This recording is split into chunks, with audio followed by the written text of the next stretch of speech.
کر دیا, ان کے آپ کے سامنے انفراسٹرکچر کو تباہ کیا, نیوکلیئر سائٹ پہ جا کے اٹیک کیے, ان کے نیوز ٹاپ لیڈرشپ کو مار دیا, جی شہید کر دیا. تو دیکھیں جب آدمی کمزور ہوتا ہے اس کے بعد کیا آپشن ہوتی ہے, اس کے یہی آپشن جو ہے اس کے بعد کوئی ایک اپرچونٹی ہے اس کو کیچ کرنے کی کوشش کرتا ہے. امریکن مجھے بتائیے نا what was the reason why did they attack. پہلے تو بات یہ ہے نا کہ آپ نے جو اپنے 4 آبجیکٹیو بنائے تھے, کیا آپ نے ایک ملک کے اوپر اٹیک کو آپ نے اچیو کر لیے؟ آپ نیوکلیئر کیپیبلٹی ختم نہیں کر سکے, آپ میزائل لانچرز کو ختم نہیں کر سکے, آپ افغان رجیم جو آپ چاہ رہے تھے پکسے جگہ نئی رجیم نے وہ آپ نہیں لا سکے, آپ اسٹیٹ آف ہرموز کو نہیں کروا سکے. یہی آبجیکٹیو ہے نا, کوئی بھی نہیں کر سکے. اور اس کے بعد آپ نے ایران کو اتنا نقصان پہنچا دیا. تو بہت آپشن بھی ہے, ایک آپ نے ملک کو تباہ کر دیا صرف انگلینڈ کے بچانے کے لیے. اب اگر اس وقت آپ مذاکرات کر رہے ہیں, پھر آپ نے اس کو بلاکٹ بھی لگایا ہوا جو اس کو اکنامکلی اسٹینگولیٹ کرنا کہتے ہیں ہماری ملٹری لینگویج میں.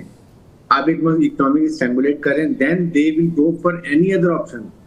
They might have to themselves go and break the ceasefire اور وہ پھر اسرائیل کی چڑھائی شروع کر دیں گے, چاہے اپنا نقصان کر لیں گے. وہ تو کہتے ہیں ہم تو ڈوبیں ہیں, ہم تم کو بھی لے ڈوبیں گے, وہ بھی اسٹیج پر آ جائیں گے. What is the purpose? اگر ہم مذاکرات کرنے create a friendly conducive environments تاکہ ماحول سازگار ہوگا تو بات کریں گے. آپ یہ کہیں کہ جی میں ایران مجھے خود کال کر لے, اگر ایران آپ کو کال کرے تو what does it show? The total weakness of Iran, humiliation for Iran, اور اس کو وہ اور ایکسپلائٹ کریں گے. تو اس لیے میڈیٹر ڈیفینیٹلی پاکستان کی ضرورت ہے. تو آپ ان کی چال دیکھتے جائیں, اور وہ آپ جیتے بھی نہیں ہیں, ان کو آپ ڈیفیٹ کنٹری شو کرنا چاہتے ہیں. بالکل مینٹین اے بیلنس. صحیح بریگیڈیئر صاحب آپ کا پوائنٹ آ گیا. واقع صاحب اب آگے کرنا کیا ہے؟ ایک طرف ہم دیکھ رہے ہیں ایران اور دوسری طرف امریکہ, یہ جو نیول بلاکڈ ہے سر کہاں پہ جا کے بات رکے گی؟ کون سا ایسا پوائنٹ ہوگا جس پہ دونوں اگری کر جائیں گے؟ اور سر ابھی ایک سوال میرے ذہن میں آیا ہے کہ یہ جنگ بندی ہو بھی جاتی ہے, معاملات بہتر ہو بھی جاتے ہیں, تو اسٹریٹ آف ہرمز سے جو یہ آبی گزرگاہ تھی جہاں سے جہاز گزرا کرتے تھے اور تسہیل ہوتی تھی جہازوں کے تھرو, کیا یہ راستہ بالکل پہلے جیسا رہے گا یا اب یہاں پہ قانون نافذ کیے جائیں گے اور کمایا جائے گا یہاں سے بہت سا پیسہ؟ کیا چیزیں بہتر ہوں گی یا کیا چیزیں اب مشکل ہوتی ہوئی نظر آ رہی ہیں؟ دیکھیں, ایک تو بہت ضروری بات یہ کرنا ہوگی کہ اسٹیٹ آف ہرمز کے بارے میں کوئی واضح پالیسی بنانی ہوگی.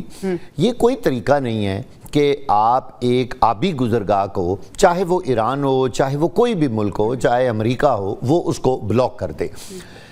بہت سارے لوگ پہلے یہ سمجھتے تھے کہ شاید اسٹیٹ آف ہرمز بند ہونے کی وجہ سے صرف پیٹرول اور اس طرح کی چیزیں مہنگی ہوئی ہیں, لیکن یہ بتانا ضروری ہے, جیسے ابھی جاوید صاحب نے یہ بات بتائی, کہ یہاں سے گزرنے والے کے جو کنٹینرز ہیں ان میں کھانے پینے کا سامان, دوسرا ضروریات زندگی کا بہت بڑا سامان, پھر دنیا بھر کی جو ٹریڈنگ ہے وہ اب نائے ہرمز کے ذریعے ہو رہی تھی. جب آپ کوئی بھی راستہ بلاک کرتے ہیں تو یقینی طور پر دنیا کے بہت سارے ممالک کو تکلیف ہوتی ہے.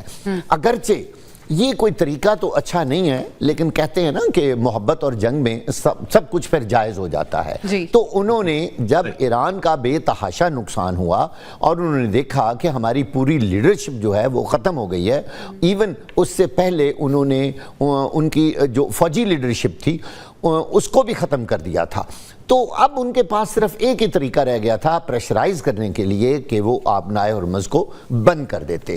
تو پوری دنیا اس سے افیکٹ ہوئی تاکہ پوری دنیا کو پتہ چلے. آپ نے دیکھا کہ آبنائے ہرمز بند ہونے کی وجہ سے دنیا کے کئی ممالک کو تکلیف ہوئی, اور انہوں نے امریکہ سے بھی رابطہ کیا کہ دیکھیے یہ بند ہونے سے ہماری اکانومی تباہ ہو جائے گی, اور بہت سارے جو مسائل کیا جا رہا تھا کہ ایران ایسا کرے گا.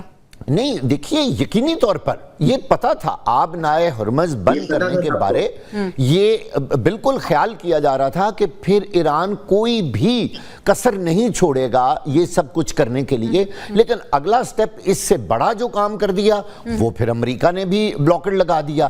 اب کیا ہوا؟ اب اس کے بلاکڈ لگانے سے پوری دنیا کے کنٹینرز اور سارا کچھ جو راستے تھے وہ جہاز بند ہو گئے. جب وہ بند ہو گئے تو پھر پوری دنیا نے کہا کہ یہ تو اور کام خراب ہو گیا. ایران تو چلو کسی کو جانے دیتا تھا, کسی کو روک لیتا تھا,